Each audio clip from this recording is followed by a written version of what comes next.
Hi, this is Nanette Hosenfeld with the Great Basin Smoke Dispersion Briefing for Monday, December 18th, 2017. Looking at precipitation over the past 14 days, there's a pretty dismal picture. The image on the left shows what has been observed. The little precip that we have had has been focused across the northern part of the Great Basin. Looking at the image on the right, this shows us the percent of normal for this precipitation. And you can see that we are well below normal across the entire Great Basin. So it has been a very dry past 2 weeks. And if we were to look back even further than that, we would see it's been a very dry month. So sadly, if you're hoping for precipitation, this has not been your month because it's been very dry. Taking a look at snow cover and snowfall, there was there was some snowfall over the Great Basin over the past 72 hours.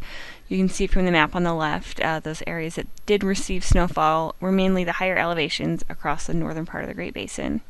The image on the right shows our observed snow depth, and it should be no surprise that the areas that do have snow cover are across the northern part of the area that have seen that snowfall over the past couple of weeks. I thought it would be interesting to look at how our snowfall so far compares to normal.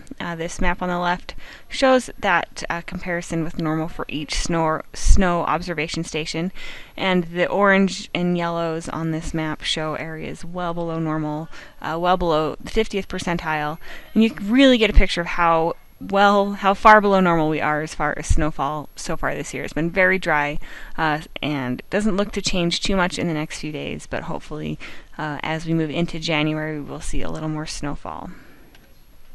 A satellite this morning shows some clouds across the northern part of the Great Basin. No high pressure yet, but it is in the forecast for the next few days. So looking again today at those upper level patterns, you can see a little bit of moisture in place across the northern part of the Great Basin. We saw some of those clouds in that satellite image in the previous image loop. However, the ventilation index is very low. You can see from the image on the right those very low ventilation indices. Looking a little more detail, you can see very light transport winds for today on that image on the left with those low mixing heights from the image on the right. So this explains why we do have those really low mixing today. As we move into Tuesday, that doesn't change too much. We start to see a system dropping into the Pacific Northwest, but that won't have too much of an impact on the Great Basin for Tuesday. So you can see really port-a-fair mixing across the Great Basin on Tuesday. And looking again in more detail, transport winds do come up a little bit on Tuesday, but not enough to make a noticeable difference. And our mixing heights do remain quite low on Tuesday. As we move into Wednesday, we start to see a change with that system dropping into the Great Basin. You can see ventilation indices improve dramatically on Wednesday as that low pressure system drops into the area.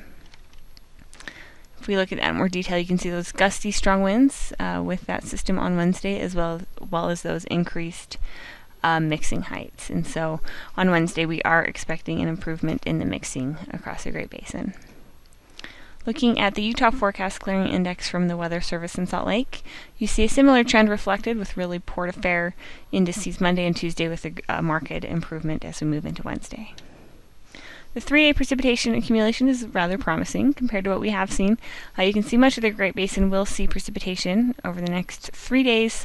Unfortunately, the totals aren't too impressive, but I guess at this point we'll take what we can get. As we move into Thursday, that system makes its way out of the Great Basin. We start to see high pressure building across the north and the west, and you can see a corresponding decrease in the ventilation index with that high pressure building across the area. As we move into Friday, that lowering in the ventilation index translates further south. However, we don't look to see high pressure rapidly building in, and so a little slower decline into those lower ventilation indices than we would see if we were moving into a rapid high pressure situation. Moving into Saturday, we are still looking at quite a bit of that northerly flow. If this does happen, we would see some pretty cold temperatures across much of the area with that really cold air being transported in from the north. And as we move into Sunday, not too much of a change with that pattern there. Still seeing that strong northerly flow, some really cold air coming in from the north, as well as the lower ventilation indices across the western and northern portions of the Great Basin. Finally, looking at precipitation in that 4 to 5 day period, it does look like there is a potential for some precip across the northern and eastern parts of the Great Basin in that 4 to 5 day period.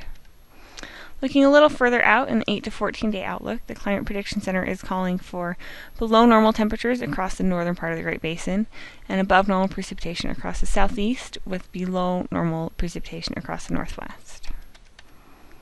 And that is it. Unless you have any questions, please feel free to contact us. Our information is on the screen, and you can also find us on Twitter. Thanks.